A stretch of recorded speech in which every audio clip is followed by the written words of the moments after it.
할렐루야. 아멘. 오늘은 사람을 세우는 일이란 제목으로 말씀을 전합니다. 오늘부터 직분자를 세우기 위한 공동회의가 진행되는 가운데 있고 이제 1차가 마무리되었습니다. 아마 마치고 이제 개표를 공개적으로 할 건데 시간이 오래 걸리지 않습니다. 이제 첨단 장비로 하기 때문에. 그래서 마치고 교회를 사랑하는 마음으로 다 계셔서 함께 보시면 좋지 않겠나, 그런 생각으로 권면드립니다. 특별히 이번 공동의회를 통해서 사실 우리가 기도하면서 바라는 것은 무엇입니까? 하나님을 사랑하는 직분자들이, 교회를 사랑하는 그 직분자들이 기도하는 가운데서 잘 세워지길, 그렇게 또 많이 세워지길, 그렇게 다 기도하면서 오늘 투표에 다 임하신 줄 압니다. 또 어떤 분들은 또 왜 이렇게 이제 이렇게 많이 뽑습니까? 이렇게 물으신다면 여러 가지 이유가 있겠지만 이제 우리 대동교회가 하나님 나라를 위해서 달려가야 될 때라고 생각하기 때문에 사실 많은 직분자를 세워서 함께 기도하면서 함께 맡겨진 사명들 잘 감당하자, 그런 의미에서 이제 교회가 결의하고 이렇게 많은 일꾼들을 뽑고 있는 중입니다. 그리고 우리가 오해하시는 분은 아무도 없겠지만 교회의 직분이라는 것은 사실 높은 자리가 아닙니다. 다들 아실 거라고 생각을 합니다. 교회의 직분은 세상과 달라서 사실 그 직분을 받고 나면 그때부터는 예수님께서 보여주신 그 길, 사실 모든 성도님이 가야 되지만 직분자들이 또 앞서서 주님께서 보여주신 그 길, 그 사명의 길을 함께 가는 그런 자리입니다. 그렇기 때문에 꼭 이 앞으로 남은 투표들이 있을 텐데 기도하면서 교회를 사랑하는 마음으로 끝까지 참석해 주시기를 간절히 소원합니다. 교회에서 많이 투표하라고 장로님 7분 되고 장립 집사님 20분 되고 권사님 이제 40분을 저희가 투표를 해야 되는데 많다고 생각하시는 분들도 있고 여러 가지 생각이 있는 줄 압니다. 근데 이 투표에 임하실 때에 저는 권면드리고 싶은 것이 하나 있는데, 그것은 내 기준은 좀 내려놓고 우리 딱 말씀 앞에 서보면 어떨까 하는 생각이 듭니다. 무슨 말인가 하면 교회에서 맨 처음에 이 직분자분들을 신청받을 때에 기준이 있었습니다. 그냥 받은 게 아니고 여기 신청받은 분들은 그 기준을 가지고 신청을 하신 겁니다. 그래서 다른 건 다 빼고 장로님은 디모데전서 3장 1절에서 7절 말씀에 해당하는 분으로 그렇게 신청을 받기로 했고, 그리고 장립사님은 디모데전서 3장 8절에서 10절, 그리고 권사님은 디모데전서 3장 11절의 말씀을 중심으로 해서 우리가 신청을 받기로 그렇게 한 것입니다. 그래서 이제 사실 이분들이 이 투표에 이름이 올라와 있는 것입니다. 그래서 이제 제가 이 말씀을 왜 드린가 하면 우리는 교회에서 직분자 투표를 할 때에 늘 그렇지만 우리 말은 아무나 하지만 내 마음에 다른 기준이 한 개 더 있습니다. 그래서 우리가 그런 기준 다 내려놓고 말씀의 이 기준만, 사실 말씀의 기준만 놓고 봐도 사실 이 기준은 엄청 높습니다. 왜냐하면 말씀 앞에 100점짜리 인생은 아무도 없거든요. 저도 부족하고. 우리는 누군가를 이제 투표한 자리에 서 있지만 사실 이 직분이라는 것은 우리가 감당할 만한 자격이 돼서 세워지는 사람은 저는 아무도 없다고 생각합니다. 다 부족하고 연약합니다. 그리고 특별히 오늘 이 말씀을 정한 이유는 하나님께서 마가라는 인생을 참 귀하게 세우시고 마지막에 그 바울의 위로자로 세우십니다. 그래서 오늘 말씀을 통해서 하나님이 어떤 사람을 세울 때에 반드시 거기에는 세우시는 것도 일하심도 있다는 것, 그것을 우리가 발견하는 시간이 되면 좋겠습니다. 그래서 오늘 말씀을 그렇게 받으시길 간절히 소원합니다. 할렐루야. 오늘 말씀을 보시면 바울과 바나바가 1차 선교 여행을 마치고 예루살렘에 이제 선교 보고를 하러 옵니다. 그래가지고 이제 선교 보고 다 하고 이제 바울과 바나바는 다시 이제 다른 교회를 돌아보면서 2차 선교 여행을 떠납니다. 근데 이 바울과 바나바가 이제 사역적인 갈라짐, 헤어져서 이제 따로따로 사역을 하게 되는데, 그 이유가 무엇인가 하면 이 2차 선교 여행을 떠날 때에 바나바가 그렇게 말하는 겁니다. 우리 마가 요한도 같이 데려가자, 이렇게 말을 한 겁니다. 근데 바울이 그 말을 듣다가 저는 마가 요한은 데려갈 수 없습니다, 이렇게 두 사람의 의견이 갈라진 겁니다. 그러니까 바나바가 마가를 데려가자는 입장이고, 바울이 마가는 못 데려간다 하는 입장이었습니다. 왜 그랬는가 하면 1차 전도 여행 때 밤빌리오라는 곳이 있었는데, 여기서 마가가 도망친 겁니다. 그러니까 한번 도망친 사람을 우리가 다시 데려가는 것이 맞나 하는 것이죠. 그래도 바나바는 그래도 이 마가가 생질이기도 하고 하니까 어떻게든 하나님의 사람으로 세우고 싶어서 이제 데려가려고 했던 거고, 바울은 다른 건 모르겠고 한번 떠난 사람은 데려갈 수 없다 하는 완고함이 있었습니다. 그래서 둘이 갈라서 사역을 하게 된 것입니다. 39절과 40절을 함께 읽겠습니다. 시작. 서로 심히 다투고 피차 갈라서니 바나바는 마가를 데리고 배를 타고 구로로 가고, 바울은 신라를 택한 후에 형제들의 주의 은혜를 다감을 받고 떠나. 이렇게 이제 바울과 바나바는 갈라져서 사역을 하게 됩니다. 이 말씀을 통해 드리고 싶은 말씀은, 우리도 교회에서 사람을 세울 때에 우리는 교회에서 자기 나름의 기준이 다 있더라고요. 다 있습니다. 오늘 말씀을 치면 내가 바울과 같은 입장인가, 바나바와 같은 입장인가 하는 것입니다. 바울 같은 입장은 무엇입니까? 그래도 하나님의 일을 하려면 잘 준비된 사람이 해야지 하는 것이 바울의 입장이고, 바나바의 입장은 무엇입니까? 하나님이 세우시니까 우리 좀 부족해도 같이 가자 하는 것이 바나바의 입장입니다. 사실 저는 둘 다 옳다고 생각을 합니다. 어느 것이 정답은 아니라고 생각을 하는데, 저는 어떤 입장인가 하면 저는 바나바의 입장입니다. 바나바의 입장입니다. 교회는 그래도 사람을 세우는 공동체라고 저는 생각을 합니다. 저도 처음부터 그랬던 건 아니고, 저도 처음에는 바울 같은 생각을 가지고 있습니다. 저는 지금으로부터 좀 어릴 때지만, 어릴 때 찬양 사역을 하고 싶었는데, 그때에 여러 곳의 찬양팀들이 어떻게 운영되는지를 봤습니다. 제 어릴 때에 유명한 찬양팀 중에 하나가 이제 올 네이션스 경비와 찬양. 그래서 핫스테반 선교사님이 이제 사역하는 찬양팀이었는데, 그 찬양팀은 정말 엄격하기로 소문이 났습니다. 그래서 이제 신앙생활도 엄격했고요, 찬양 집회할 때도 준비할 때도 엄격했습니다. 얼마나 엄격했냐면 신앙생활은 빼놓고라도 이제 리허설을 하는데 세션이 음을 하나 틀리면 그 사람은 그날 집회에 못 섭니다. 그런 정도로 엄격했습니다. 교회에서는 상상할 수 없는 이야기. 그러니까 그만큼 엄격하게 사람을 훈련시키고 세우고 그렇게 했습니다. 그래서 저도 어릴 때 생각해 보니까, 그래, 하나님의 사역을 하는데 그 정도 준비는 돼서 해야지 라는 게 저의 첫 번째 입장이었습니다. 제가 한참 시간이 흘러서 돌아보니까 하나님이 저 같은 사람을 목사로 세웠더라고요. 근데 제가 바울의 입장을 제가 지지할 수가 없겠더라고요. 지금 보시기에 제 모습이 어떤지 모르겠지만 예전에는 더 형편없었거든요.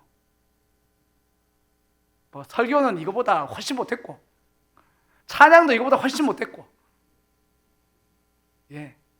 지난 교회 성도님들은 제가 몰랐는데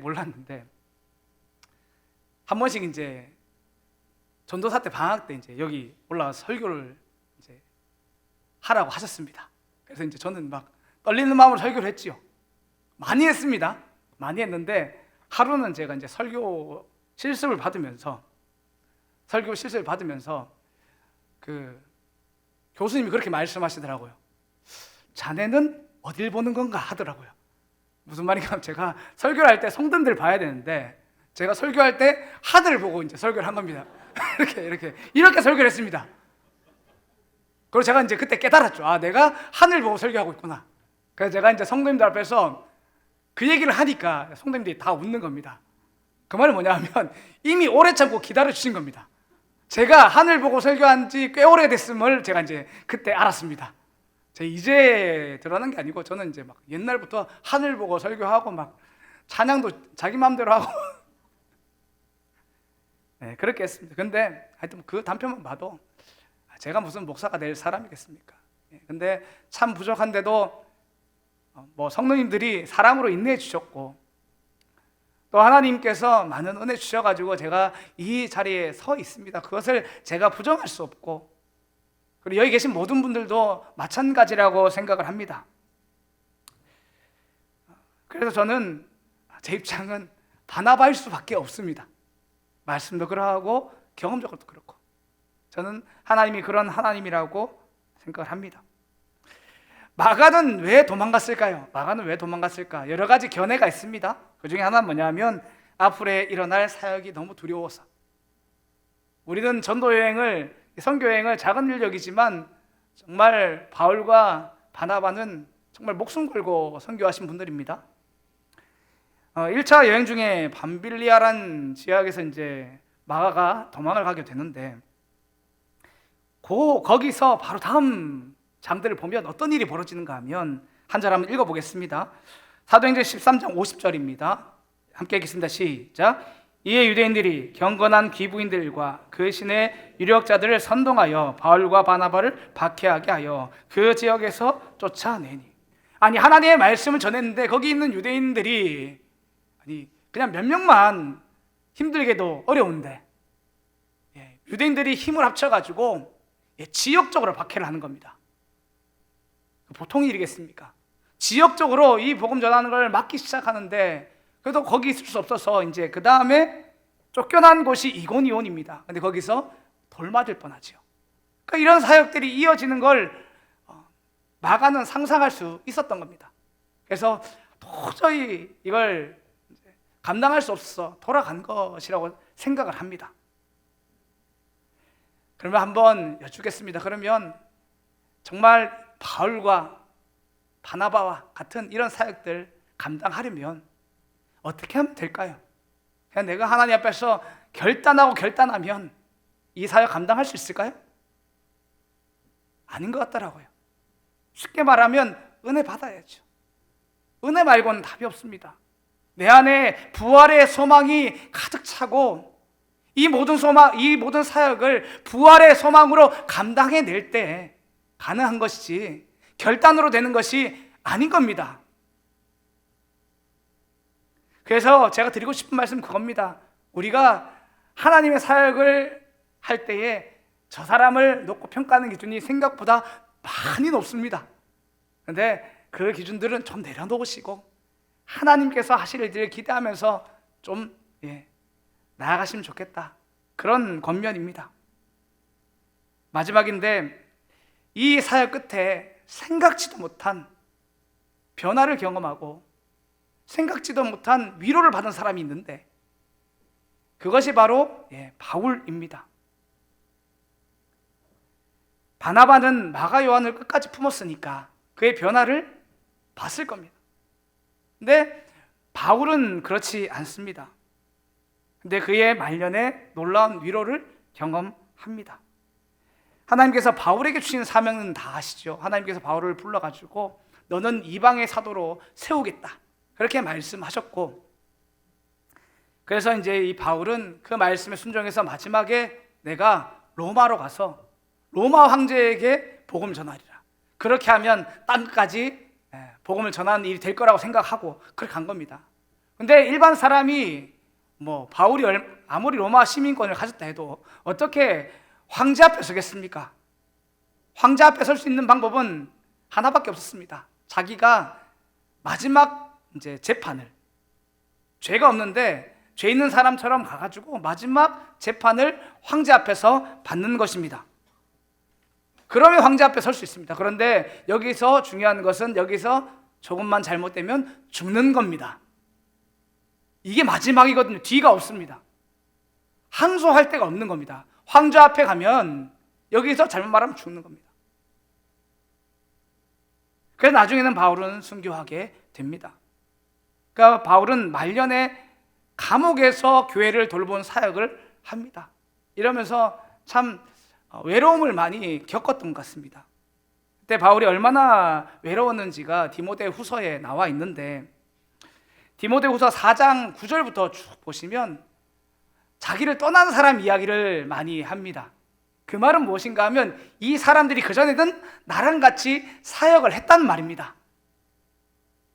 사역을 같이 했는데 이 사람들이 떠났다는 말이죠. 그래서 대만은 세상을 사랑해서 데살로니가로 갔다, 이런 말을 하고, 그레스게는 갈라디아로, 디도는 달마디아로 갔다고 그런 이야기를 적어 놓은 겁니다. 근데 그 마지막에 뭐라고 말하냐 하면 디모데후서 4장 11절인데 같이 한번 읽어보겠습니다. 시작. 누가만 나와 함께 있느니라. 내가 올 때에 마가를 데리고 오라. 그가 나의 일에 유익하니라. 아멘. 무슨 말인지 어떤 상황인지 잘 생각해 보시길 바랍니다. 지금 함께 했던 많은 사람들이 떠났는데 누가는 내 옆에 남아있고, 그리고 그 마지막에 디모데한테 뭐라고 말합니까? 마가가 내 일에 유익하니 좀 데려오라고 말하는 겁니다. 이 말을 조금만 생각해 보면 그 마지막 때에 바울에게 위로가 되었던 사람 중에 한 명이 마가였던 겁니다. 바울에게 유익이 되었던 사람 중에 한 명이 마가였던 겁니다. 바울이 상상이라도 했을까요? 자기가 이 마지막 때를 경험하는 이때에 내 옆에 있을 그 사람이 처음에 우리와 함께 사역했다가 도망간 저 마가라고 어떻게 생각할 수 있었을까요? 그러니까 바울은 마가를 안 데려간 겁니다. 데려갈 거면 바나바 당신이 당신 옆에서 함께 사역하세요 한 겁니다. 근데 그 삶의 마지막에 마가 요한이 바울에게 많은 위로가 되었습니다. 마가 요한이 이렇게 귀한 사역자로 세워진 것은 하나님의 은혜겠죠. 다른 것은 없다고 생각을 합니다. 저는 교회에서 사람을 세운다는 게 이런 것이라 생각을 합니다. 예수님을 온전히 닮아서 세워지는 사람은 아무도 없습니다. 우선 제가 그렇습니다. 그런 사람 아무도 없습니다. 그래서 모든 인생을 은혜로 빚어가십니다. 우리가 그것을 인정하고 다른 사람을 보셔야 됩니다. 꼭 그렇게 보시길 소원합니다. 앞으로 직분자를 세우는 공동회가 오늘 1차로 마무리 지었지만 아마도 2차, 3차 이어지겠지요. 그리고 우린 또 계속해서 투표를 할 겁니다. 근데 어떤 마음으로 우리가 투표를 해야 될까 할 때에 오늘 들은 이 말씀 잘 기억하셔서 정말 내 모든 기준들 좀 내려놓으시고 그렇게 기도하면서 여기에 참석하셨으면 좋겠습니다. 그리고 이것이 그냥 작은 일이 아니라 함께 교회를 세워간 일이라고 생각을 하고 참석해 주시면 감사하겠습니다. 그래서 정말 이번 공동회를 마치고 나면 정말 하나님을 또 교회를 사랑하는 많은 일꾼들이 세워져서 다시 한 번 더 다른 박질할 수 있는 우리 교회가 되기를 간절히 소원합니다.